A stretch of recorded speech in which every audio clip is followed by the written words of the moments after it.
Formula milk अगर कोई parent अपने बच्चे को देना चाहे, क्या उनसे कहना चाहेंगे कि कब से शुरू करना चाहिए या फिर ये हमेशा हेल्दी होता भी है कि नहीं? देखो, जैसा मैंने कहा कि माँ के दूध का कोई विकल्प नहीं है। न्यू पेरेंट्स अपने न्यूबॉर्न बच्चे के लिए प्रोडक्ट्स सिलेक्ट करें, तो ऐसी कौन सी चीजें हैं जिनका ध्यान रखना चाहिए खरीदने से पहले? ये सारा एंसिलरी स्टफ है और new parents are very excited कि वो कुछ खरीदें बाजार से। अक्सर बहुत सारी चीजें खरीदनी नहीं पड़ती हैं। एक आइडियल टेम्परेचर क्या होना चाहिए एक न्यूबॉर्न बेबी के लिए? ब्रेस्ट फीडिंग का एक माँ और एक बच्चे के लिए, दोनों के लिए क्या इम्पोर्टेंस है? ब्रेस्ट मिल्क के फायदे अगर बच्चों के लिए कहूँ तो शायद 101 एडवांटेजेस हैं, बट यहाँ मैं 4 एडवांटेजेस मेनली कहूँगा।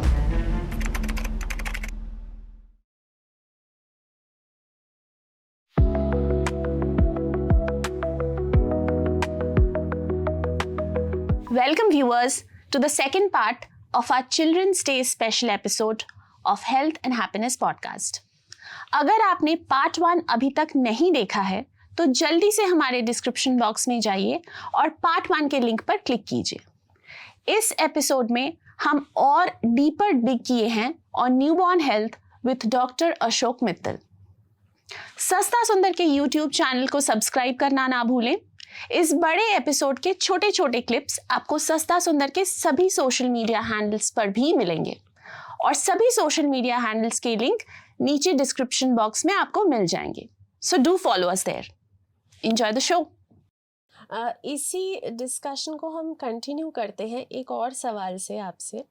जब कोई न्यू मदर या फिर न्यू पेरेंट्स अपने बच्चे को लेकर पहली बार घर आते हैं, उनके दिमाग में कई सारे सवाल चलते रहते हैं। फॉर एग्जाम्पल जैसे कि बच्चे को बर्प कैसे करवाएं, या फिर मसाज कब करना है, या फिर कब नहलाना है, कब खिलाना है, किस तरह का पिलो यूज़ करें। तो कन्फ्यूजन काफ़ी सारे रहते हैं।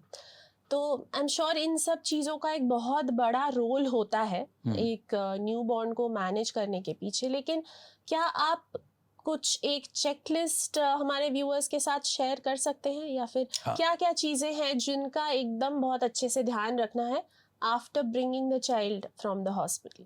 बिल्कुल।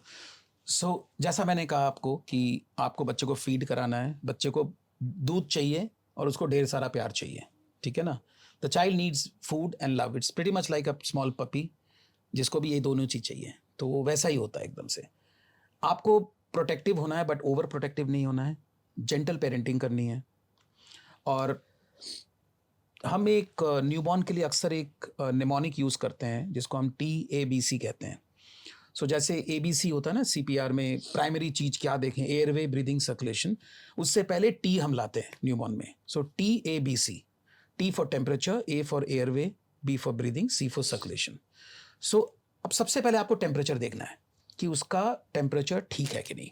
बच्चे का टेम्परेचर डिपेंड करता है उसके एम्बिएंट टेम्परेचर में, मतलब जिस रूम में रह रहा है उसका टेम्परेचर कितना है, उसके आसपास के एटमॉस्फेयर का टेम्परेचर कितना है। विदेश तो कहता है, या जो अमेरिकन सोसाइटी है वो तो कहती है 20 से 22 डिग्री सेल्सियस आप रखें room temperature using an AC। Obviously यहाँ तो AC लगेगा। हमारे देश में एयर कंडीशनर यूज़ करना बहुत ज़रूरी है बच्चों के लिए। बच्चे इतना नहीं गर्मी मेंटेन नहीं कर, गर्म सहन नहीं कर पाते हैं, मैं कहना चाहूँगा। इसमें बट इंडिया में हम जनरली कहते हैं कि आप 24-25 डिग्री अगर सेल्सियस टेम्परेचर रखते हैं, टेम्परेचर रूम का, तो ठीक है। बच्चे का टेम्परेचर हमें कितना चाहिए? 37 to 37.5, ठीक है ना। ये आइडियल टेम्परेचर है बच्चों का। 36.5 से 37.5 इज द रेंज। तो ये टेम्परेचर को लेके होगा, और बच्चे को बीच में टच करके देखना है हमें कि वो ठंडा तो नहीं पड़ रहा या बहुत गर्म तो नहीं है। ये दोनों चीज़ इंपॉर्टेंट है। ए यानी एयरवे। तो एयरवे बच्चों का क्या होता है, गर्दन बहुत छोटी होती है, नई के बराबर होती है। तो आप देखोगे उनका चिन बिल्कुल सीने से लग जाता है। तो कई बार सर के नीचे अगर तकिया देते हैं हम तो नेक और फ्लेक्स हो जाती है, यूं मुड़ जाती है, उससे सांस लेने में दिक्कत होती है। तो एयरवे को सीधा रखने के लिए हम हमेशा चाहते हैं कि चिन को थोड़ा लिफ्ट करें और पीछे की तरफ सर गिरे, ताकि बच्चे का एयरवे ओपन रहे, सांस लेने में दिक्कत ना हो। अगर नाक में सिक्रेशंस या मुंह में सिक्रेशंस है तो वो हम निकाल सकते हैं यूजिंग अ सक्शन, जो इंडियन रबर कैथेटर का एक सक्शन मिलता है, बहुत सिंपल सा डिवाइस है। और नाक में अगर ब्लॉक है तो हम नेजोक्लियर सलाइन नेजल ड्रॉप्स काफ़ी सारी आती हैं, जो नमक का पानी होती है वो डाल के हम यूज़ कर सकते हैं। उसको साफ़ करने के लिए हम कॉटन क्लॉथ यूज़ कर सकते हैं, बट या फिर किसी भी तरह का कपड़ा यूज़ कर सकते हैं। ज़रूरी ये है कि हम ईयरबड्स या क्यूटिप्स यूज़ ना करें, क्योंकि इससे रुई का रेशा नाक के अंदर रह सकता है। इसके बाद अगर हम बात करें और चीज़ों की, एंसिलरी स्टफ़ जो आपने पूछा कि तकिया वगैरह, तो तकिया की एक्चुअली ज़रूरत नहीं पड़ती है बच्चों को, बट माँ बाप को बड़ा लगता है कि एक तकिया ख़रीदा जाए। तो यूजुअली इंडियन हाउस होल्ड्स में वो सरसों का पिलो होता है छोटा सा, तो वी एडवाइस कि जितना जितना पतला हो पाए उतना ही रखें आप, और अगर न रखना हो तो बिल्कुल न रखें। आसपास मोटे जो तकिए होते हैं, प्रॉपर पिलो, एडल्ट पिलो या सॉफ्ट टॉयज़, वो सब उसके कॉट में कभी नहीं होने चाहिए, बिकॉज वो बच्चे को उसके मुंह पे गिर के उसको सांस लेने में दिक्कत कर सकते हैं। सो ये एक बहुत इंपॉर्टेंट चीज़ है। अगर आप बी में जाएं, ब्रीदिंग कंफर्टेबल होने के लिए आपको बच्चे की जो सीना और पेट जो उठता है हर बार सांस लेने से, उस पर नज़र रखनी है। कभी कभी बीच में अगर कभी आपको लगे कि कुछ गड़बड़ है तो आप ये देख सकते हैं। TABC का लास्ट C जो है वो सर्कुलेशन है। वो हमें तब पता चलता है जब बच्चे की हाथ पैर ठंडे नहीं पड़ते हैं, इसका मतलब सर्कुलेशन ठीक है, और उसके लिप्स और फिंगर टिप्स वगैरह पिंक रहते हैं, तो ये हमें बताता है कि उसका सर्कुलेशन ठीक है। सो जैसा मैंने बताया, TABC, temperature, airway, breathing and circulation, ये ठीक रहे, ये ओवरऑल उसके वाइटल्स साइंस सब ठीक है, ये बताता है। बाकी उसको साफ रखना है। आई थिंक मैंने पहले भी बताया कि साफ रखना बहुत ज़रूरी है, बच्चे को रोज़ नहलाना ज़रूरी है। Cleanliness is godliness. जहाँ तक मसाज की बात है, massage has to be gentle. इसको लेकर भी काफ़ी हाउस होल्ड में हमने देखा है कि वो जो जापा की मेड्स होती हैं वो बहुत एक्सेसिव स्ट्रेनुअस एक्सरसाइज करती हैं, मतलब एज इफ दो योगा चैंपियन बनने जा रहा बच्चा 3 महीने में। सो इसकी ज़रूरत नहीं होती। जैसा मैंने कहा, मसाज ज़रूरी है, gentle massage. Oil is not what is important. आप जेंटल मसाज कीजिए और उसके 1 घंटे के अंदर आप सोप बाथ दे के ऑयल को हटा दीजिए। बर्पिंग आफ्टर एवरी फीड ज़रूरी है, और वो 20 मिनट के लिए ज़रूरी है। आपको सुनाई दे या ना दे, आप 20 मिनट तक बच्चे को अपराइट रखें। इससे एयर जो भी होगी वो निकल जाएगी और बच्चा कंफर्टेबल फीड करेगा। काफ़ी अच्छे सुझाव दिए सर आपने। फीडिंग के बारे में, सुलाने के बारे में, नहलाने के बारे में, पिलो यूज़ करने को लेकर, टेम्परेचर कैसा रखना चाहिए। सो आई थिंक ये जो TABC फॉर्मूला है, ये अगर हर एक नया पेरेंट ध्यान में रखे और उस हिसाब से अपने बच्चे को मैनेज करे जी, हॉस्पिटल से घर लेके आने के बाद में, देन आई थिंक बच्चे को मैनेज करना सबके लिए काफ़ी ईजी रहेगा। एब्सोल्युटली। अगला सवाल जो मेरा आपसे है सर, वो है फार्मूला मिल्क को लेकर। आज फार्मूला मिल्क को लेकर बहुत सारे लोगों में बहुत सारे डिफरेंट ओपिनियंस हम देखते हैं। जैसा कि हमें आपसे पता भी चला है कि 6 महीने तक बच्चे के लिए माँ का दूध सबसे बेहतर रहता है। तो फार्मूला मिल्क अगर कोई पेरेंट अपने बच्चे को देना चाहे, तो आपके एक्सपीरियंस में आप क्या उनसे कहना चाहेंगे कि कब से शुरू करना चाहिए, या फिर ये हमेशा हेल्दी होता भी है कि नहीं, सेफ होता भी है कि नहीं? क्या कहना है आपको फार्मूला मिल्क के बारे में? देखो, जैसा मैंने कहा कि माँ के दूध का कोई विकल्प नहीं है, ठीक है। अब अगर किसी भी वजह से माँ को इनफ दूध नहीं हो रहा है, या फिर माँ खुद बीमार है, और कई बार अनफॉर्चुनेटली डिलीवरी के बाद में माँ कुछ परेशानी में पड़ जाती, ब्लड प्रेशर और शूट अप कर गया तो कुछ दिन एडमिट रहती है हॉस्पिटल में, तो उस दौरान एक बीमार माँ से जो ICU में, HDU में है, उनसे एक्सपेक्ट करना कि उनसे हम दूध की उम्मीद करें, वो नहीं संभव है। हालांकि थोड़ा सा भी ठीक हो जाने से हम जाके ब्रेस्ट पंप, हमारी नर्स जाके ब्रेस्ट पंप निकाल के लेके आती हैं और हम NICU में बच्चे को फिर दूध देते हैं। बट ऐसी सिचुएशन में जहाँ किसी भी कारण से माँ बच्चे की या तो पास नहीं है, या पास है तो उसका दूध इनफ नहीं आता, डॉक्यूमेंटेड इनफ नहीं आता पंप करने के बाद, ये नहीं कि हमने सोच लिया है, जब हम डॉक्यूमेंट कर लेते कि इनफ नहीं है तो हमें फार्मूला मिल्क सप्लीमेंटेशन की ज़रूरत पड़ सकती है। सिर्फ ऐसी सिचुएशन में ही हम फार्मूला मिल्क देना चाहते हैं। अदरवाइज अगर माँ के पास इनफ दूध है तो कोई सिचुएशन नहीं है जिसमें कि हम माँ का दूध ना दें। जी। कई बार माएँ पूछती हैं कि डॉक्टर साहब हम पैरास्टामॉल ले रहे हैं, मुझे फीवर हो गया, क्या मैं दूध ना पिलाऊं? बड़ा अजीब लगता है जब वो आती हैं, बोलती हैं हमें इन्फेक्शन हो गया था, सर्दी खांसी जो बुखार हो गया था तो हमने दूध नहीं पिलाया, जबकि इट्स एज सिंपल एज कि आप मास्क पहन लो और दूध पिलाते रहो, दूध के माध्यम से वायरस ट्रांसमिट नहीं होगा। आपको मैं बता दूं, कोई भी इन्फेक्शन में आपको अपना दूध पिलाना बंद नहीं करना है। यहां तक कि डेवलपिंग कंट्रीज, डेवलप्ड वर्ल्ड की बात नहीं बोल रहा हूं, डेवलपिंग कंट्रीज लाइक इंडिया, यहां पर HIV पॉजिटिव मदर को भी अलाउड है अपना दूध पिलाना। सो आप HIV से ऊपर इन्फेक्शन क्या है?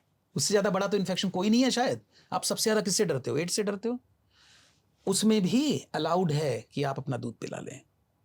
हेपेटाइटिस B पॉजिटिव है, हेपेटाइटिस C पॉजिटिव है, आपको अलाउड है कि आप दूध पिलाएं। So there can not be any excuse for not feeding breast milk जी, अगर if you have breast milk. Correct.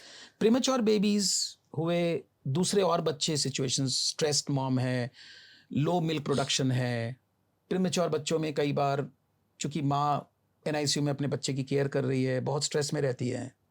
NICU का कोर्स बड़ा उसको हम कहते हैं रोलर कोस्टर राइड होता है। मतलब कभी आपको डॉक्टर कहेंगे ICU में कि अच्छा है थोड़ा, फिर दूसरे दिन कहेंगे नहीं थोड़ी कॉम्प्लिकेशन हो गई, नया कुछ फिर बोल देंगे, फिर नया। एक्चुअली हो रहा है ऐसा, it's a very dynamic process. तो उस समय माँ का स्ट्रेस लेवल बहुत ऊपर हो जाता है, और जैसा मैंने कहा stress is inversely proportion to milk production. So जैसे ही स्ट्रेस बढ़ेगा माँ का दूध कम हो जाएगा। तो ऐसी सूरत में कई बार हमें बाध्यतावश न चाहते हुए भी फॉर्मूला मिल्क से सप्लीमेंटेशन करना पड़ता है। तो ऐसी सिचुएशन में ठीक है हम कर सकते हैं। There are so many formulas in the market and anyone can be picked up. हम कोई पर्सनली कोई चॉइस नहीं है, बट कर सकते हैं, ऐसी कोई दिक्कत नहीं है। वो भी बहुत कोशिश करते हैं कि उनका दूध माँ के दूध के जितना करीब आ पाए, देखने में, वैल्यूज़ में, माइक्रोन्यूट्रिएंट्स में आ पाए, लेकिन वो भी जानते हैं कि ऐसा संभव नहीं है। माँ का दूध कभी कोई बना नहीं सकता। तो अनलेस सिचुएशन ऐसा रहे कि माँ का दूध जी। नहीं पिला पा रहे हैं तभी किसी इशू की वजह से, तभी आप फॉर्मूला जी हाँ। मिल्क आप ये ना opt सोचें करें। कि फॉर्मूला मिल्क पिलाने से बच्चे का वजन ज़्यादा बढ़ेगा या बच्चा स्वस्थ रहेगा, बल्कि द रिवर्स में भी ट्रू। जैसा जी, मैंने कहा कि long term advantages breast feeding के बहुत ज़्यादा हैं जी, जो फॉर्मूला में नहीं है। तो formula can be an alternative to a difficult situation but not a substitute for breast milk. Sir काफ़ी सारे न्यू पेरेंट्स बच्चे को बॉटल फीड करवाते हैं, बहुत सारे पेरेंट्स पैसिफायर्स भी यूज़ करते हैं। तो ऐसा सुनने में आता है कि इस वजह से बच्चे का हैबिट आगे जाके ख़राब हो सकता है। आपका क्या कहना है? जैसे कि मैंने कहा, अगर breast milk feeding, direct breast feeding is always the best, क्योंकि इसमें कोई मिडल मैन नहीं है। माँ का ब्रेन सिग्नल देता है, ब्रेस्ट टिश्यू में मिल्क प्रोडक्शन होता है, बच्चा लैच करता है और डायरेक्ट डिलीवरी है। बीच में there is no middle man, no utensils, no bottle, nothing. So this is best scenario. ठीक है, इसमें कोई इन्फेक्शन कभी हो गया नहीं, कोई कमी नहीं होगी कोई प्रोडक्ट में, सारा का सारा न्यूट्रिशन वैल्यू आपको पूरा मिलेगा। जो माँ का बन रहा है वो पूरा का पूरा बच्चे को डिलीवर होगा, और कंटेमिनेशन नहीं होगा, सबसे बड़ी बात है। अब किसी वजह से अगर मानो बहुत सारे कारण हैं जिसमें माँ के ब्रेस्ट टिश्यू में इंगॉजमेंट है या फिर रिट्रैक्टेड निपल्स या क्रैक निपल्स की वजह से, जिनको हम ट्रीट भी कर सकते हैं, और after some days successful breast feeding establish हो जाता है। लेकिन कुछ समय के लिए ऐसी परिस्थिति हो सकती है जिसमें कि माँ का दूध एक्सप्रेस करके हमें पिलाना पड़े अलग तरह से। उसमें भी हमारी प्राथमिकता रहती है कि हम कटोरी चम्मच से पिलाएं। तो पैलेडे जो होता है, या झिनुक बोलते हैं जिसको बंगाल में, उससे हम पिलाते हैं उसको। सेकेंड प्रेफरेंस, अगर कोई कंफर्टेबल नहीं है तो बॉटल पिलाया जा सकता है। लेकिन एक ही प्रॉब्लम है यहाँ पर कि पहले 3-4 हफ्ते में, अगर जब बच्चा नया नया पैदा हुआ है, उसको आदत कुछ नहीं पड़ी है, सो अगर उसको ब्रेस्ट फीडिंग के साथ साथ बॉटल फीडिंग कराया जाए तो उसको कई बार निपल कन्फ्यूजन हो जाता है। तो उसमें वो फिर ब्रेस्ट फीडिंग डायरेक्ट नहीं करेगा या करना नहीं चाहेगा। बिकॉज ध्यान रहे आपको कि bottle feeding is a passive feeding और breast milk feeding is an active feeding. So breast milk से दूध निकालने के लिए, ब्रेस्ट से दूध निकालने के लिए बच्चे को मेहनत करनी पड़ेगी, जो कि बॉटल में नहीं करनी पड़नी। बॉटल में अपने आप निकलता है, आपको सख्त नहीं भी करेंगे तो दूध आ जाएगा। सो बच्चे, और हर बच्चा आलसी होता है ट्रेडिशनली, ठीक है ना। बड़े से बड़ा एथलीट भी जब बच्चा पैदा हुआ था तो वो आलसी था। तो बच्चे को आलस से बड़ा प्यार है, उसको जितना पड़े पड़े आप मुंह में फीड करा दो उतना पसंद है उसको। तो हम इसलिए बॉटल फीड नहीं कराना चाहते हैं।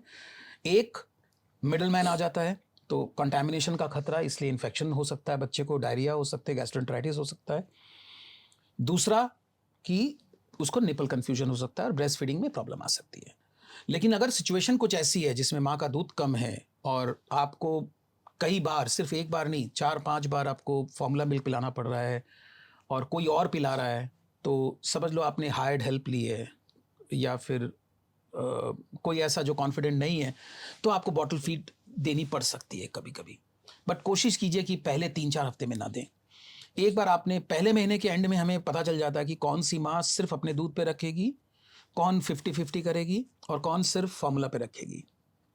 उनकी जो भी रीजंस होते हैं उसके बाद हर माँ अपना दूध पिलाना चाहती है, बट पहले महीने तक पता चल जाता है। अगर उसको दूध होना होता है तो वो स्टैब्लिश्ड हो जाता है by end of first month.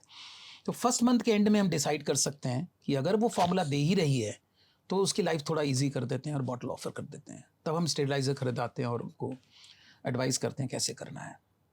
तो ऐसा नहीं है कि शैतान है कोई या कोई एविल है, बट हाँ थोड़ा सा सावधानी रखना है आपको। कोशिश करें अवॉइड करने की। जहाँ तक पैसिफायर का सवाल है, दूसरा प्रश्न आपका था, पैसिफायर यूजुअली हम यूज़ नहीं करते हैं, बट कुछ स्पेशल सर्कमस्टांसिस में हमें यूज़ करना पड़ता है। तो जैसे कि अगर कोई बच्चा बहुत क्रैंकी हो और माँ बाप समझ नहीं पाते हैं कि वो रो क्यों रहा है, इरिटेबल क्यों हो रहा है, हर बार वो दूध पिला देते हैं, तो उससे बच्चे को ओवर फीडिंग हो जाती है, वो भी हमें नहीं चाहिए। या कई बार बच्चे को ये आदत पड़ जाती है कि माँ बाप हर समय गोद में लेके रखें, बिस्तर पे सुलाने से ही वो रोने लगता है। तो कई बार इनकी क्रैंकीनेस के लिए हम शॉर्ट टर्म के लिए पैसिफायर दे सकते हैं। कुछ बच्चों में ही हम यूज़ करते हैं, जो हर में यूज़ नहीं करते हैं। बट अगर 1 साल के अंदर तक उसको हटा दिया जाए बाय फर्स्ट बर्थडे, तो फिर ज़्यादा कॉम्प्लिकेशन कुछ होती नहीं है। तो पैसिफायर भी इतना बड़ा विलेन नहीं है जितना हमने बना रखा उसको। लेकिन ज़्यादा दिनों तक कंटिन्यू नहीं करना है अगर यूज़ बिल्कुल। कर भी रहे हैं तो। जी हाँ। जी, बहुत सही कहा सर आपने। अगर हम पैसिफायर्स यूज़ भी कर रहे हैं किसी क्रैंकी बच्चे के लिए, तो हमें ज़रूर ये ध्यान में रखना है कि उसके फर्स्ट बर्थडे से पहले वो पैसिफायर का हैबिट हम हटा देने की कोशिश करें, बिल्कुल। नहीं तो बच्चे में प्रॉब्लम हो सकती है। हाँ। जी जी बिल्कुल। सर, बच्चे के अर्ली स्टेजेस में क्या ऐसी कोई एक्टिविटीज़ हैं जो एक न्यू मॉम अपने बच्चे के साथ कर सकती है ताकि उसके बच्चे का एक ओवरऑल अच्छा डेवलपमेंट हो या फिर अपने बच्चे के साथ बॉन्डिंग स्ट्रॉन्ग हो? कोई सजेशंस हैं आपके? सो जिस तरह से हम उम्मीद करते हैं एक माँ बाप और घर में और कोई सदस्य हो, जिस तरह से बच्चे को पालन पोषण करेंगे, हम पहले 6 महीने की बात करते हैं, उसमें वो सब आ जाता है जो कि आपके डेवलपमेंट के लिए उत्तम है। इस वक्त बच्चे के दिमाग में कोई विवेक या इंटेलिजेंस तो होता नहीं है, सो वो बिल्कुल कॉर्टिकल लेवल पे काम करता है। पेट के अंदर भी वो सक करता रहता है, कभी अपना कॉर्ड सक करता है, कभी अपने आसपास जो पानी होता है उसको पीता है, और ये सब हरकतें करता रहता है। बाहर आकर भी वो वही करता है इनिशियली 2-3 महीना, हर चीज़ को सक करना, मुंह में डालना। तो ये हैबिट रहती है बच्चों की। दिमाग का और बुद्धि का विकास होने में अभी टाइम लगता है। तब तक उसके सिर्फ जो 5 सेंसेस हैं, जो 5 इंद्रियां हम कहते हैं, touch, smell, vision, hearing and taste, ये 5 ही काम करता है। तो इसमें आप देख लो, अगर आप टच, अगर स्किन टू स्किन कांटेक्ट कभी बेयर बॉडी के साथ में, कपड़े पे नहीं, इसको हम कैंगरू मदर केयर भी कहते हैं। प्रीमेच्योर बच्चों में बहुत ज़्यादा यूज़फुल है, उसमें कंपलसरी है ये। और टर्म बच्चे में भी शुरू के 2-3 महीने अगर आप ये करें तो अच्छा रहेगा। और ये ऐसा नहीं कि सिर्फ माँ ही कर सकती है, पिता भी कर सकता है। तो बच्चे के नग्न शरीर को अपने नग्न शरीर पे रखना और उसके ऊपर में एक कुछ ओढ़ के रखना 15 मिनट तक अगर आप रखते हैं कंफर्टेबल सिचुएशन में, तो स्किन टू स्किन कांटेक्ट से बच्चे का मानसिक डेवलपमेंट भी होता है, विकास होता है। ये पेपर रिसर्च क्लियर कर चुकी है हमारे लिए। बच्चे के साथ जब आप बात कर रहे हैं तो आप एक आवाज़ कर रहे हैं, आप उसके एक्टिविटीज़, उसके अगर कोई साउंड निकाल रहा है तो उसको आप मिमिक कर रहे हैं। आप गाना गा सकते हैं, आप कोई आवाज़ कर सकते हैं, आप आई टू आई कांटेक्ट मेंटेन कीजिए बच्चे के साथ में। माँ के पास आके माँ की बदन की सुगंध तक बच्चा पहचानता है। मॉम्स बॉडी स्मेल बच्चा बहुत रिकग्नाइज करता है, बिकॉज इससे वो अभ्यस्त है इसको, और ब्रेस्ट मिल्क का टेस्ट वो पहचानता है। तो आप उसको फार्मूला दे कर देखिए, वो तुरंत उल्टी कर देगा, रिजेक्ट कर देगा। सो माँ का दूध छोड़ के वो कुछ नहीं लेगा। जैसे ही उसने पहले 1 महीने माँ का दूध पिया, आप दे नहीं सकते उसको। तो ये सारे 5 senses, site, vision, hearing, touch, smell और टेस्ट, ये सब से आप इन 5 इंद्रियों के थ्रू ही आपने बच्चे के डेवलपमेंट करना। इसके अलावा कुछ चीज़ें जो हम एज डॉक्टर कहते हैं, वो कुछ तो स्पेशल चाइल्ड में होता है, जैसे प्रीमेच्योर बच्चा हुआ या जिसका डेवलपमेंट ठीक नहीं हो रहा, उसके लिए वजन कम हुआ, उसको हम ज़्यादा इनपुट देते हैं। अदरवाइज हम टर्म बच्चों में माँ बाप को बहुत ज़्यादा कुछ करने कहते नहीं हैं, क्योंकि फिर वो ओवरडू करने लगते हैं। उनको लगता है कि अच्छा डॉक्टर ने इतना बोला है तो उससे हम 20% ज़्यादा करते हैं तो और अच्छा होगा हमारा बच्चा। नहीं, ज़्यादा करने से फिर प्रॉब्लम हो जाती है। सो जैसे टमी टाइम देना is a good habit, but not in first month. Tummy time मतलब बच्चे को आप एक कारपेट, उसके कारपेट पे, फर्म सरफेस पे आपने उल्टा सुलाया, बट अडल्ट सुपरविजन में, बिकॉज पहले 6 महीने हम प्रोन नहीं सुलाते हैं, सिर्फ बैक टू स्लीप होता है, तो उसकी भी कई सारे कारण हैं। But tummy time under supervision for से आपने 1 मिनट 2 मिनट दिया, तो उससे क्या है कि बच्चा कोशिश करता है कि वो गर्दन को ऊपर संभाल पाए। इससे उसके गर्दन की मसल डेवलप करती है और उसकी नेक होल्डिंग, जो गर्दन को संभालने की क्षमता होती है, मसल डेवलप होती है। तो इसके लिए हम टमी टाइम दे सकते हैं स्टार्टिंग आफ्टर 2 मंथ्स से, दूसरे महीने में दे सकते हैं, और 3 महीने के बाद में अच्छा खासा टमी टाइम दिया जा सकता है। टमी टाइम के अलावा हम जेंटल मूवमेंट गेम्स बच्चे के साथ कर सकते हैं। उसके पैरों को लेकर हमने पैरों को बाईसाइकिल बना के हमने चलाया, ठीक है ना। वो एक गेम है जो जेंटल मूवमेंट है। इससे बच्चे की गैस की भी सुविधा हो जाती है, पेट में जो गैस बनती है वो भी निकलने में सुविधा होती है, और थोड़ा सा उसको एक खेल लगता है। So you don't have to necessarily buy fancy toys to attain a child's attention. वो आप उसके साथ खेल कर ही पूरा कर सकते हैं। वो आपका समय चाहता है, आपका प्रेम चाहता है, टॉय नहीं चाहता वो। उसके अलावा मिरर प्ले, थोड़ा बड़ा होने के बाद में, जैसे 3 महीने के बाद में वो बच्चा अपने आप को मिरर में देख के बड़ा खुश होता है, ठीक है। 6 महीने का बच्चा बैठे बैठे अपना हाथ बीच में ले आएगा, और हैंड रिगार्ड बोलते हैं इसको हम, अपने हाथ को पहचानता है और देखता है और अपने हाथों को जोड़ के खेलना शुरू करता है। तो ये सब अपने टाइम पे होता रहता है, नेचर करता है, ये कोई डॉक्टर या कोई माँ बाप नहीं करते हैं। हमारे कुछ बोलने से ये पहले नहीं हो जाएगा, ना हमारे कुछ करने से ये डिले होगा। अगर डिले होता है तो कोई न्यूरोलॉजिकल प्रॉब्लम है। तो हर विजिट पे हम बच्चे को इन सब चीज़ों में देखते हैं और डेवलपमेंट ठीक हो रहा है कि नहीं वो असेस करते हैं। इसके अलावा बच्चों के एक्सप्रेशंस को आप कॉपी कर सकते हैं। तो बच्चे ने कुछ एक्सप्रेशन किया, उसको आपने कॉपी किया, तो उसको लगता है कि हाँ आप कॉपी कर रहे हैं, तो ही गेट्स अम्यूज्ड, उसको बड़ा अच्छा लगता है। टेक्सचर ओरिएंटेशन एक चीज़ है जो मैं यहाँ ऐड करना चाहूँगा, कि तरह तरह के टेक्सचर, जैसे एक सॉफ्ट टेक्सचर हुआ, एक हार्ड हुआ, एक hard surface with different texture on it, वो जब फील करता है तो उसको टेक्सचर की फीलिंग आती है। तो अक्सर मैं कहता हूँ कि 6 महीने के बाद में जब बच्चा बैठ जाता है, उसको आप घर की चीज़ें दे दो। सो से आपके घर में फ्रिज के अंदर तरुई है, एक टमाटर है, एक खीरा है, वो आप दे दो खेलने के लिए, उसी से वो खेलता रहेगा। सो उसको अलग अलग टेक्सचर भी, because tomato is squeezy, cucumber is hard, करेला सरफेस इरेगुलर है, उसका भी टेक्सचर। आपके घर में वो सब कुछ है जो आपको बच्चे के लिए चाहिए। मेरे हिसाब से बच्चों को टॉयज़ की ज़रूरत ही नहीं है, बट हाँ अगर खरीदना पड़ता है तो आप एज अप्रोप्रिएट टॉयज़ खरीद सकते हैं। जी, काफ़ी अच्छे सुझाव दिए आपने एक्टिविटीज़ को लेकर। एक तो हम नॉर्मली जो खिलाते हैं, सुलाते हैं, नहलाते हैं एटसेट्रा, उनमें ही काफ़ी सारे बिल्कुल। एक्टिविटीज़ हो जाते हैं, और बाकी जो भी आपने आज सुझाव दिए आई एम श्योर वो काफ़ी हेल्पफुल रहेंगे न्यू मदर्स के लिए। सर, अभी तक हमने बहुत सारी बातें की न्यू मदर्स को लेकर, अभी हम आपसे बात करना चाहेंगे न्यू फादर्स के रोल को लेकर। सो एक न्यू फादर की क्या क्या रिस्पॉन्सिबिलिटीज रहती हैं towards his newborn child as well as the new mother. हाँ, तो हमने एक पिछले 1 दशक में एक परिवर्तन देखा है कि पिता भी बहुत अच्छा रोल अब ले रहे हैं। तो कई बार हम देखते हैं कि फादर इज़ मोर कंसर्न्ड और बच्चे को जब वैक्सीन मिलते हैं तो निकल जाते हैं बिकॉज वो टॉलरेट नहीं कर पाते कि उनकी बच्चे को वैक्सीन मिल रहा है. सो पिता का रोल बहुत ज़्यादा बढ़ने लगा है which is a very good sign. बहुत अच्छा है बिकॉज हम हमेशा ये चाहते हैं. बिकॉज आप एक तरह से समझो ना कि जिस माँ ने 9 महीने पेट में रखा है, उसके हार्मोनल चेंजेस हुए हैं, उसका वजन बढ़ा है, उसके पूरे हार्मोन इधर के उधर हो गए. बच्चा पैदा होने के बाद भी हार्मोनल चेंजेस होते हैं, ठीक है. प्लस आप लैक्टेशन कर रहे हो, आपके शरीर से एक अलग द्रव्य निकल रहा है जो किसी की जान बचा सकता है, किसी का पूरा खाना है. इसमें बॉडी चेंज किसकी हो रही है, माँ की या पिता की? माँ की. पिता की नहीं हो रही, सासू माँ की नहीं हो रही, ससुर जी की नहीं हो रही, देवर की नहीं हो रही, ननद की नहीं हो रही. तो ये सब लोग जो हार्मोनल चेंजेस से अभी नहीं गुजर रहे हैं, उनको चाहिए कि वो इंसान जो हार्मोनल चेंज से गुजर रहा है उसको हेल्प करे, सपोर्ट करे. तो एक पिता का रोल क्या क्या हो सकता है?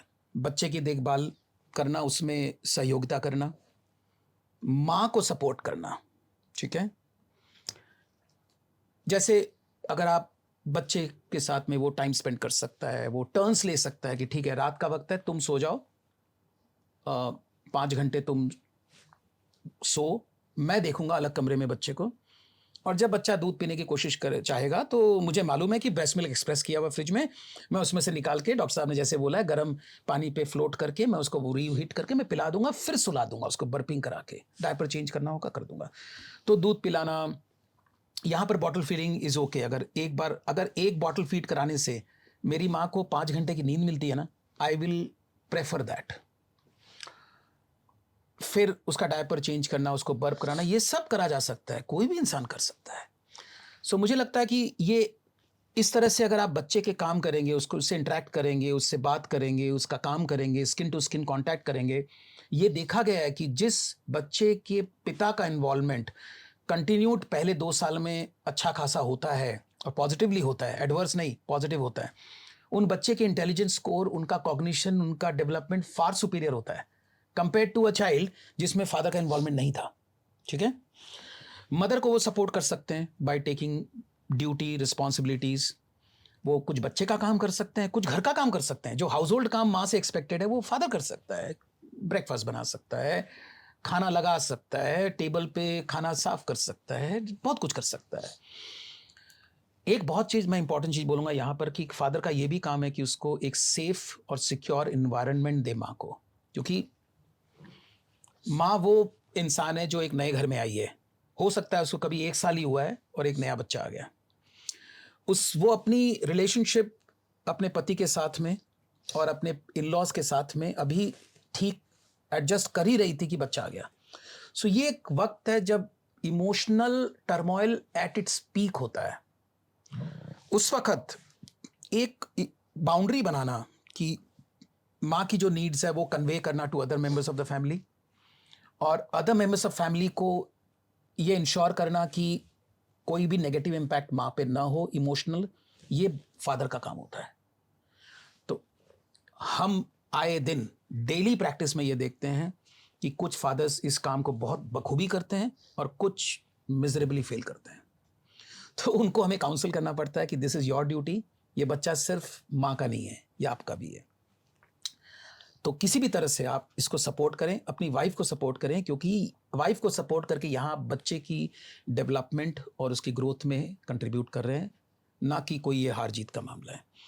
सो ये जो इन्वॉल्वमेंट फादर का होना चाहिए वो काफ़ी एक्टिव होना चाहिए. ये पैसिव नहीं कि हाँ कुछ काम हो तो मुझे बता देना, नहीं, एक्टिवली आप चल के आएँ, आप चल के बोलें कि मुझे ये मैं कर रहा हूँ, I am taking turns.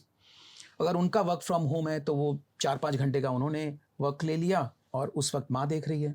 But माँ की नींद, जैसा मैंने कहा, 8 घंटे उसको सोना है, जिसमें कि एक स्ट्रेच मिनिमम 4 घंटे का होना चाहिए. पर 2 घंटे तो आपको लगते हैं डीप स्लीप में जाने में. फिर डीप स्लीप में आप 2 घंटे रहेंगे तो आपका बॉडी, आपके टिश्यूज रीजनरेट होंगे, आपका दूध का प्रोडक्शन होगा अच्छा, मिल्क प्रोडक्शन अच्छा होगा. 4 घंटे से पहले आपको कोई उठा दे, बच्चे की आवाज़ या कोई भी, तो फिर वो प्रॉब्लम है. तो इसलिए फादर का इन्वॉल्वमेंट जो होना चाहिए वो एक्टिव होना चाहिए, वो पॉजिटिव होना चाहिए. उसका इन्वॉल्वमेंट बच्चे का कॉग्निशन बढ़ाता है, हमने बताया, उसका कॉन्फिडेंस बढ़ाता है और सेंस ऑफ सिक्योरिटी देता है जब ये बच्चे बड़े होते हैं. जी, इन शॉर्ट ये एक शेयर्ड रिस्पॉन्सिबिलिटी है पूरी तरह newborn से mom आई का थिंक 50-50 and है। फादर का। Yeah. जी बिल्कुल। सर आज की डेट में मार्केट में काफ़ी सारे बेबी प्रोडक्ट्स अवेलेबल हैं, बहुत सारे ब्रांड्स हैं जो प्रोडक्ट्स बना रहे हैं बच्चों के लिए। तो जब न्यू पेरेंट्स अपने न्यूबॉर्न बच्चे के लिए प्रोडक्ट्स सिलेक्ट करें तो ऐसी कौन सी चीज़ें हैं जिनका ध्यान रखना चाहिए खरीदने से पहले कोई भी जी। प्रोडक्ट? सो अगेन ये सारा एंसिलरी स्टफ है और new parents are very excited कि वो कुछ खरीदें बाजार से। अक्सर बहुत सारी चीज़ें खरीदनी नहीं पड़ती हैं but they tend to over buy और ओवर स्टॉक करके रखते हैं, तो हम मना करते हैं कि बहुत फैंसी स्टफ, बहुत खर्चीला चीज़ ना लें।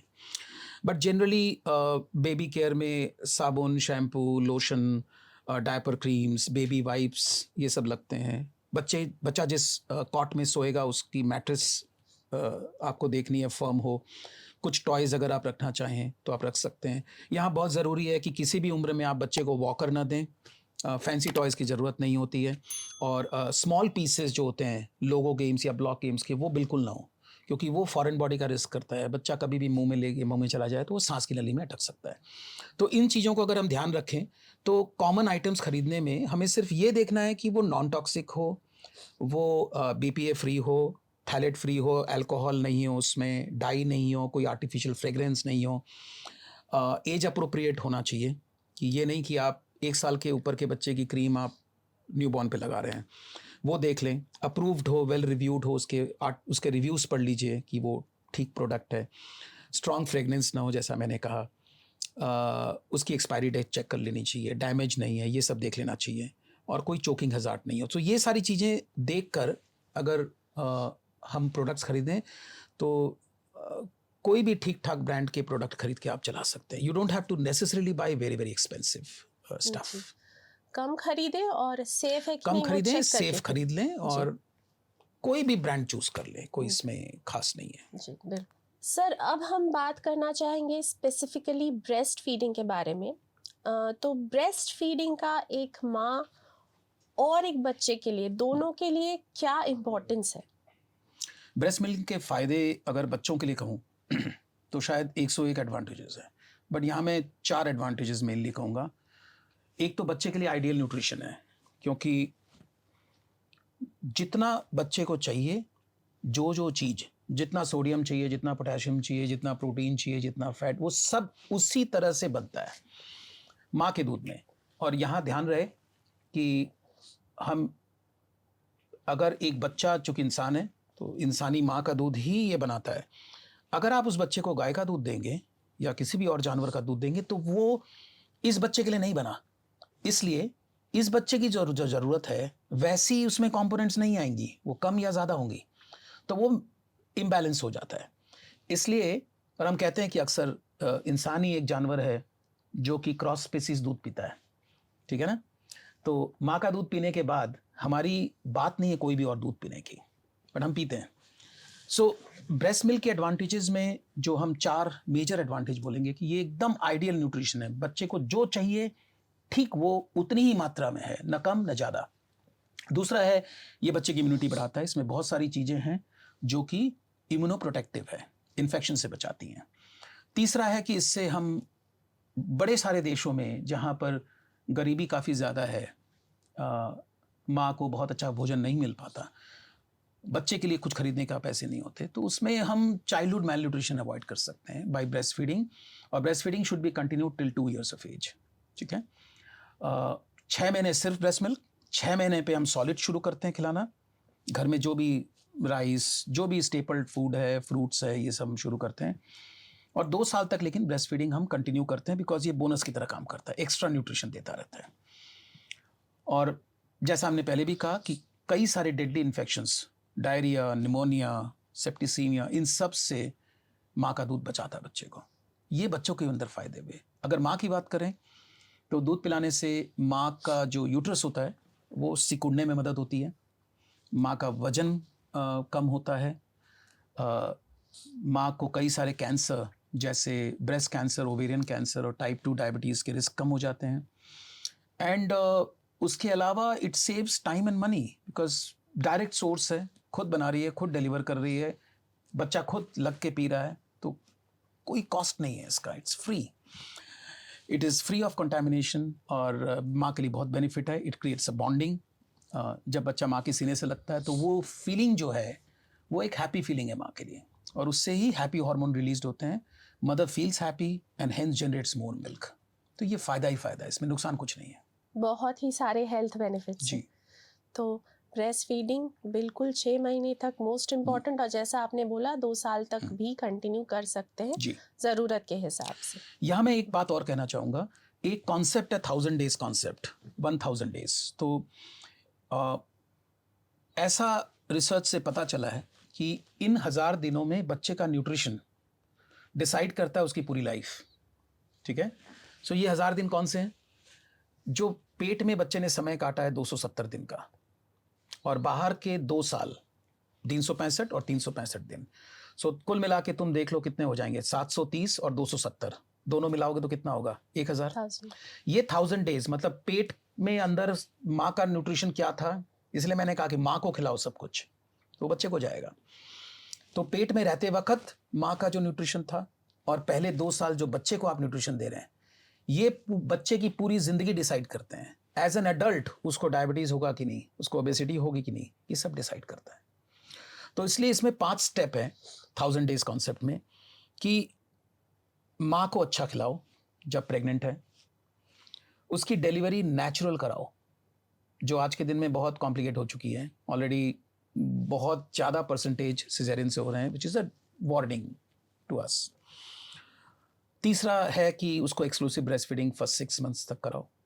चौथा है कि 6 महीने पे उसको सॉलिड शुरू करो, क्योंकि 6 महीने के बाद में आयरन डेफिशिएंसी शुरू हो जाएगी अगर आप सिर्फ दूध पे रखोगे तो 6 महीने के बाद में सिर्फ दूध न्यूट्रिशन पूरा पर्याप्त नहीं है, तो इसलिए हमें 6 महीने के बाद में सॉलिड शुरू करना पड़ता है।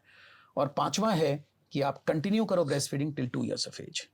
सो ये 5 चीज़ें अगर आप देख लोगे, 1000 दिनों में बच्चे का न्यूट्रिशन ठीक रखोगे, तो बेस्ट पॉसिबल आउटपुट आपके बच्चे का हो जाएगा, आउटकम हो जाएगा। सो ये चीज़ें ध्यान रहे। और इसके ऊपर एक वेबसाइट भी है 1000days.org, आप उस पर जाके भी देख सकते हैं, या फिर आप गूगल सर्च कर सकते हैं। इसमें आप ज़्यादा पढ़िए, और मैं कहूँगा और पढ़ो और स्प्रेड करो, ताकि आपको ये पता रहे कि आपका न्यूट्रिशन डिसाइड करता है आपके बच्चे का जीवन। जी बिल्कुल। तो सर बात करते हैं एक न्यूबॉर्न बेबी को घर पे हम कैसे टेम्परेचर में रख सकते हैं। इन अदर वर्ड्स, एक आइडियल टेम्परेचर क्या होना चाहिए एक न्यूबॉर्न बेबी के लिए, और टेम्परेचर उनकी हेल्थ को कैसे अफेक्ट करता है? सो मैंने जैसे कहा कि TABC जो हमने निमोनिक आपको दिया था, जी। उसमें T स्टैंड्स फॉर टेम्परेचर। सो तापमान बच्चे का सही रखने के लिए सबसे इम्पॉर्टेंट है कि उस एम्बिएंट टेम्परेचर क्या है, मतलब कि बच्चा जिस घर में है या जिस रूम में है, उस रूम का आपने टेम्परेचर कैसे मेंटेन किया है। अक्सर हम एडवाइस देते हैं कि आप एक रूम थर्मोमीटर एक वॉल पे स्टिक कर दें, ताकि आपको पता रहे कि आपने AC में क्या सेट किया है, या AC नहीं भी चल रहा है तो रूम का टेम्परेचर क्या है अभी इस वक्त। देखो, अगर आप रूम का टेम्परेचर 24-25 रखते हैं और बच्चे का टेम्परेचर हमें चाहिए 37, तो ये जो गैप है 13 डिग्री का, ये बच्चे का शरीर अपने आप बनाएगा। ठीक है। ऐसा नहीं है कि हमें 37 डिग्री देना है बाहर का temperature to maintain a temperature of 37। बच्चे का शरीर इक्विप्ड है अपनी खुद की हीट बनाने के लिए और उससे टेम्परेचर को बढ़ाने के लिए। सो उसके ब्लड का टेम्परेचर और उसके इंटरनल ऑर्गन्स का टेम्परेचर 37 ही रहेगा। ठीक है। उसके लिए हम बाहर का टेम्परेचर 25 रखना पड़ेगा हमें। तो 24-25 इज अ गुड टेम्परेचर। और अगर गर्मी है तो आपको AC चलाना ही पड़ेगा, बीच में आप फैन भी चला सकते हैं 1 या 2 नंबर पे, मिक्स एंड मैच करके आपको देखते रहना पड़ेगा। ये सब चीज़ें पहले 3 महीने में ज़्यादा इंपॉर्टेंट है, उसके बाद बच्चा अपने आप मेंटेन कर लेता है। इसमें जो सबसे इंपॉर्टेंट बात है कि आपको ये देखना पड़ेगा कि बच्चा बहुत ज़्यादा गर्म या बहुत ज़्यादा ठंडा ना हो। ठीक है। तो आपको बैलेंस मेंटेन करना, जैसा मैं कह रहा हूँ, आपको हर चीज़ में ज़िंदगी में बैलेंस मेंटेन करना है, कि आप एक्सट्रीम्स होकर काम नहीं कर सकते। कैसे पता चलेगा कि बच्चा बहुत गर्म है? आप देखोगे उसके सर के पीछे में, माएँ अक्सर कहती हैं कि तकिया पूरा गीला हो जाता है, पसीना आ रहा है उसको, सो दे स्टार्ट टू स्वेट। ठीक है ना। वो अगर होता है, या अगर जैसे रोस्ट होने पे जैसे चेहरा लाल हो जाता है, उसकी धड़कनें बढ़ जाएंगी, उसका सांस का रेट बढ़ जाएगा, तो हीट रैश हो सकते हैं, बार बार उठेगा, फसी हो जाएगा, ठीक से सो नहीं पाएगा, बिकॉज बच्चों को गर्मी बिल्कुल पसंद नहीं होती है। आप थोड़ा ठंडा रख के उनको लेयर्ड क्लोथिंग करके रैप करके रख सकते हो, बट गर्मी में वो बच्चे नहीं रह पाते हैं. ऑन द अदर हैंड, अगर आप लगता है कि बच्चा ठंडा पड़ रहा है तो आप उसके हैंड्स एंड फीट टच कर सकते हैं, बट हैंड्स एंड फीट अक्सर कोल्ड होकर भी सेंट्रली आप वार्म रह सकते हैं. तो हम ज़्यादा प्रेफर करते हैं कि नेप ऑफ द नेक, पीछे की तरफ या सामने की तरफ छाती में आप हाथ रखें, डॉर्सम ऑफ द हैंड, हाथ के पिछले हिस्से को आप टच करें. उससे आप पता चल जाएगा कि बच्चा गर्म है या ठंडा है. तो ये आप देख सकते हैं. उसके लिप्स का कलर भी आप देखो, सर्कुलेशन ठीक है कि नहीं, क्योंकि ये भी ठंडा हो जाता है. अगर ठंडा पड़ जाए बच्चा तो वो नीला पड़ जाता है. ये सब हम इसलिए इंपॉर्टेंस देते हैं टेम्परेचर का, बिकॉज एक कंडीशन है जो विदेशों में ज़्यादा कॉमन है, हमारे देश में भी होती है, जिसको हम सिड्स कहते हैं, sudden infant death syndrome, which is also known as cot deaths. So by the way, हमने ये डिस्कस नहीं किया अब तक, मैं बोलना चाहता हूँ ये भी कि ये जो को स्लीपिंग हैबिट्स है इंडियन पेरेंट्स की, कि अपने साथ ही सुलाना, वो बहुत केयरफुली करना पड़ता है. आइडियली हम क्या चाहते हैं कि आपके बेड के पास में ही जुड़ा बच्चे का कॉट हो, और आपके बेड के पास में जो सरफेस, जो एंगल लग रहा है, उसकी आप रेलिंग हटा लो. ठीक है, डायरेक्ट व्यू है आपका, आप देख सकते हो बच्चे के लिप्स पिंक है कि नहीं वो देख सकते हो, बच्चा मूव कर रहा है कि नहीं देख सकते हो. लेकिन अगर आप सेम बेड यूज़ करोगे तो आपको एक चीज़ का ध्यान रखना है. ठंड में आप समझ लो ऐसे एरिया में जहाँ बहुत ठंड है, आपने मोटे क्विल्ट यूज़ करने हैं, ब्लैंकेट. रात में आप घूमोगे, ब्लैंकेट अगर बच्चे के मुंह पे आ गया तो उसको सांस लेने में दिक्कत हो सकती है, वो बच्चा सफोकेट कर सकता है वहीं पे. इसलिए ये जो इंडियन पेरेंट्स की आदत है, को sleeping in the same bed with quilts around and मोटा pillows, thick pillows, is dangerous. बहुत ध्यान रखना है इसका. तो को स्लीपिंग अलाउड है इन अ डिफरेंट कॉट. आप उस रूम में को स्लीप कर सकते हैं, उस बेड पे नहीं. बेड पे करने से आपको बहुत केयरफुल रहना है, और आपकी रात की नींद हराम हो जाएगी. आपको जब तब लगेगा कि कुछ है तो नहीं, मैं चेक कर लूँ बच्चे को, ये सब. तो हम ये नहीं चाहते. हम चाहते हैं कि बच्चा भी सोए, माँ बाप भी सोए, बेचारों को नींद ऐसे ही नहीं होती. तो ये एक खतरा रहता है हमें. टेम्परेचर ठंडे देशों में, विदेशों की बात मैंने इसलिए की कि वो देश बहुत ठंडे होते हैं, तो वहाँ अगर टेम्परेचर बहुत कम हो जाए, या अगर उन्होंने हीटिंग ज़्यादा कर दी है और रैपिंग भी ज़्यादा कर दी है, तो बहुत हॉट भी हो सकता है. तो उससे कई बार बच्चे खराब हो जाते हैं पड़े पड़े वहाँ पे कॉट के अंदर ही. सो ये बहुत ध्यान रखना है हमें. ज़्यादा गर्म होने से डिहाइड्रेशन हो सकता है, हीट रैश, हीट स्ट्रोक वगैरह हो सकता है. तो temperature maintenance is crucial, and that's why before airway breathing circulation we have kept temperature to be maintained. Again we come back to TABC. बहुत ज़रूरी है जी. सो अभी तक हमने बहुत सारी बातें की है, किन किन चीज़ों का ध्यान रखना है, किन किन चीज़ों को हम अवॉइड कर सकते हैं, किन किन चीज़ों को एकदम ही नहीं करना है. तो ये सब को सम अप करते हुए अगर हम आपसे पूछे कि न्यू पेरेंट्स के लिए आपके कुछ, या फिर एक कोई गोल्डन एडवाइस अगर आपको देना हो न्यू पेरेंट्स को, तो वो क्या होगा? एक क्यों, मैं 4-5 एडवाइस देता हूँ. सो पहला है, अगर आप सच में चाहते हैं, आप अपना एक बच्चा प्रोड्यूस करना चाहते हैं, it's a produce, plan it well, do it well, don't do it half hearted. और ये मान के चलें कि उसकी परवरिश में जो मेहनत होगी, जो आपका इन्वेस्टमेंट लगेगा, टाइम का, पैसे का, शरीर का, मानसिक, जिंदगी बदल जाती है एक बच्चा हो जाने से. ठीक है ना. जो फादर पहले पार्टी करने चला जाता था हर वीकेंड, वो अब नहीं कर सकता. आप वो करने की बजाय आप कोशिश करोगे वाइफ को हेल्प करो, तो इसके बाद ज़िंदगी उथल पुथल हो जाती है. तो आपको बहुत मेंटल प्रिपरेशन की ज़रूरत है. ठीक है ना, before you become a parent. But एक बार आपने इसमें चले गए तो आपको इसको बहुत अच्छे से करना है, ताकि आपका जो फाइनल प्रोडक्ट है वो इम्पॉर्टेंट है यहाँ पे, कि आपने एक ऐसा इंसान दिया समाज को, देश को, पृथ्वी को, जो सोशली कंट्रीब्यूटिव है. तो हम चाहते हैं वो बच्चा kind, passionate, forgiving, grounded, loving with lot of humility बने, रादर देन कि वो कॉम्पिटिटिव बने, जेलस बने, नॉन फॉरगिविंग बने, नॉन गिविंग बने. तो समाज को क्या दिया आपने? आपने बच्चा कर लिया, आप 1 कर सकते हैं, 10 कर सकते हैं, लेकिन समाज पे जो इफेक्ट पड़ेगा वो उस बच्चे के फाइनल वो कैसा इंसान निकलता है उससे फर्क पड़ता है. राइट. तो आप 1 करो, 2 करो, 3 करो, लेकिन डू इट वेल। वो प्रोडक्ट बढ़िया होना चाहिए। प्रोडक्ट के साथ साथ ये जो जर्नी है ये भी बहुत इंपॉर्टेंट है, तो इसको मैं चाहूँगा कि वो एंजॉय भी करें। ये नहीं कि सिर्फ टफ बीइंग्स और सिर्फ दुविधाएं हैं, इसमें जो एंजॉयमेंट भी बहुत है, तो उसको आप पूरी तरह से एंजॉय करें। जब आप राइड ले रहे हैं उसकी, तो उस राइड को एंजॉय करें। Let your pediatrician treat your baby and not artificial intelligence is something that I want to really communicate, because काफ़ी पेरेंट्स आजकल चैट जीपीटी पे देखकर या गूगल करके सारा कुछ समझ जाते हैं और वो सोचते हैं कि वो सब कुछ जानते हैं, खासकर पढ़े लिखे जो पेरेंट्स हैं। Yes, it is important to know something, but you cannot completely depend on AI. So आपको एक डॉक्टर की ज़रूरत पड़ेगी। एंड लास्टली, बहुत ज़्यादा स्ट्रेस ना लें, इसको एक प्रोजेक्ट के हिसाब से मत लें, ये आपका ऑफिस का प्रोजेक्ट नहीं है। इसको बड़े प्यार से करना है और पूरी मन से करना है, पूरी ईमानदारी से करना है इसको। तो ये सब करें और आपका डॉक्टर आपके साथ रहेगा और सब कुछ ठीक ही रहेगा। ये तो रहा सर आपका एडवाइस हमारे जी। जो भी न्यू पेरेंट्स होंगे उनके लिए। लेकिन हमें पता चला है कि आपने अपने करियर में एक 5 मंथ ओल्ड प्रीमैच्योर बेबी का डिलीवरी भी किया हुआ है, तो हम चाहेंगे आप अपना ये एक्सपीरियंस हमारे व्यूअर्स के साथ शेयर करें। सो ये मेरी ज़िंदगी का बहुत अहम हिस्सा है, एक यादगार है।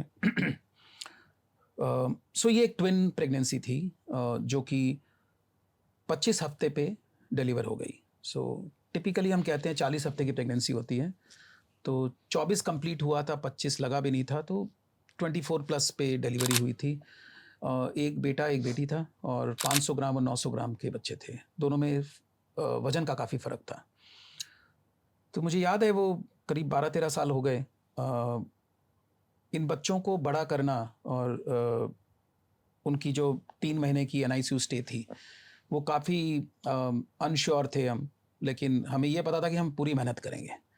तो because being a neonatal intensivist, हमारा काम ही है प्रीमेच्योर बच्चे या बच्चे विद कॉम्प्लिकेशंस जिनको होते हैं या सर्जिकल कॉम्प्लिकेशंस होते हैं, जिनको पैदा होने के बाद सर्जरी लगेगी इमीडिएटली या कुछ दिन में, उनको हम अटेंड करते हैं। सो वहाँ पर हमारी न्यूनेटल ट्रेनिंग काम आती है। सो वहाँ पीडियाट्रिशियन नहीं होकर हम न्यूनेटोलॉजिस्ट बन जाते हैं, राइट। तो ये वैसा ही केस था जिसमें पेरेंट्स का ट्रस्ट बहुत इंपॉर्टेंट है, बिकॉज इस पर्टिकुलर पेरेंट ने मुझे कहा था कि आप अपनी कोशिश करें, बाकी मेरी किस्मत में होगा तो मुझे एक बच्चा मिलेगा, नहीं तो दोनों मिल जाएंगे या एक भी नहीं मिलेगा। तो that gave us a lot of confidence कि ठीक है हमें करना है, and the parents are very nice, उनको हमें पूरा विश्वास है टीम में। तो फिर हमने किया और ईश्वर ने साथ दिया। इनफैक्ट ये जान के तुम्हें बड़ा आश्चर्य होगा कि जो लड़का था 900 ग्राम का, वो करीब करीब अलग अलग करके 4-4, 5-5 दिन करके कुल मिला के 15-16 दिन वेंटिलेटर पे था। बट बच्ची जो 500 ग्राम की थी वो कभी भी वेंटिलेटर पे नहीं गई। सो उसको हमने नॉन इन्वेसिव वेंटिलेशन CPAP कहते हैं उस पर रखा, और अभी भी वो ब्यूटीफुल काफ़ी प्यारी सी बच्ची है और क्लास में फर्स्ट आती है, पढ़ाई लिखाई में एकदम ठीक है। तो इसको हम इंटैक्ट आउटकम कहते हैं। मतलब हमने बच्चा सिर्फ बचाया नहीं, प्रीमेच्योर बच्चा, बट उसके ब्रेन को इंटैक्ट रख के हमने उसको बचाया। सो अभी सर्वाइवल नहीं देखते हैं, सिर्फ बचाना काम नहीं है, बचा के वो एक प्रोडक्टिव लाइफ हो। इसीलिए मैंने कहा सोशली कंट्रीब्यूटिव या प्रोडक्टिव होना चाहिए। अगर आप प्रोडक्टिव बच्चा नहीं कर रहे हैं तो कोई मतलब नहीं और बच्चा पैदा करने का, राइट। सो ये बच्चे अभी पूरी तरह से अपने आप काम करते हैं, कोई तरह की उनमें हैंडीकैप नहीं है, न्यूरोलॉजिकली फर्स्ट क्लास हैं, और ये हमारे लिए और हमारी बड़ी ईश्वर की कामना से ये हम कर पाए। हम बहुत बहुत हमें अच्छा लगता है इस तरह के। बाकी 500 ग्राम से ऊपर 600-700 ग्राम तो काफ़ी आते रहते हैं, बट 475-500 ग्राम का रेंज बहुत डिफ़िकल्ट होता है। तो उसको ट्रीट करना और उसको उस लिमिट तक ले जाना वो किस्मत की बात होती है, नसीब की बात होती है। तो अब इस बच्ची में जो 500 ग्राम की पैदा हुई थी, किसको पता यही कुछ ऐसा कर जाए जो इस दुनिया में यादगार रह जाए, या बहुत कुछ ऐसा बड़ा कुछ कर जाए जो दुनिया को बहुत अच्छा लगे और काफ़ी समाज के लिए हितकारी हो। तो हम कभी भी नहीं जानते कौन बच्चा क्या कर देगा, इसलिए हर बच्चे को बचाना हमारा काम है और उसके लिए हम हमेशा प्रतिज्ञाबद्ध हैं। Thank you so much for sharing such an inspiring story with all our viewers. आज का एपिसोड हमारे लिए बहुत ही ज़्यादा इंफॉर्मेटिव रहा है, बहुत सारी बातें हमने की है न्यूबॉर्न बच्चों को लेकर, न्यू मदर को लेकर, न्यू फादर को लेकर, सबके बारे में हमने बात की. बहुत ही इंसाइटफुल था. Thank you so much for sharing all your knowledge with all our viewers. Thank you for being here on our podcast. Thank you very much. Thank you for watching our podcast viewers. आज जो कुछ बातें हमने doctor के साथ की हैं, इनसे हमें बच्चों को देखने का एक अलग ही नज़रिया मिला है. बच्चे बहुत ही खास होते हैं. वो आगे जाके हमारे देश का नाम रोशन करेंगे. वो हमारे देश का फ्यूचर है. तो हमें बहुत ही ज़्यादा ध्यान रखना है जब हम एक बच्चे को इस दुनिया में लाने का सोचते हैं. आई एम श्योर आज के एपिसोड से आपके जो भी जितने भी सारे सवाल थे न्यूबॉर्न बेबीज़ को लेकर, न्यू मदर्स को लेकर, या फिर न्यू फादर्स के रोल्स एंड रिस्पॉन्सिबिलिटीज़ को लेकर, सारे जवाब डॉक्टर अशोक मित्तल ने बहुत अच्छी तरह से आपको दे दिए हैं. Thank you once again for watching our podcast. Do like, share and subscribe to Sasta Sundar's YouTube channel. सस्ता सुंदर ऐप डाउनलोड करना बिल्कुल मत भूलिए, क्योंकि वहाँ पर आपको मिलते हैं 100% genuine medicines, 18% discount and a free home delivery. आपको कोई भी सवाल अगर हमें लिखकर भेजना है, वो आप हमें लिखकर भेज सकते हैं to podcast@sastasundar.com, या फिर आप हमारे कमेंट बॉक्स में टाइप करके भी हमें सवाल पूछ सकते हैं. Thank you for watching. We will see you in our next one.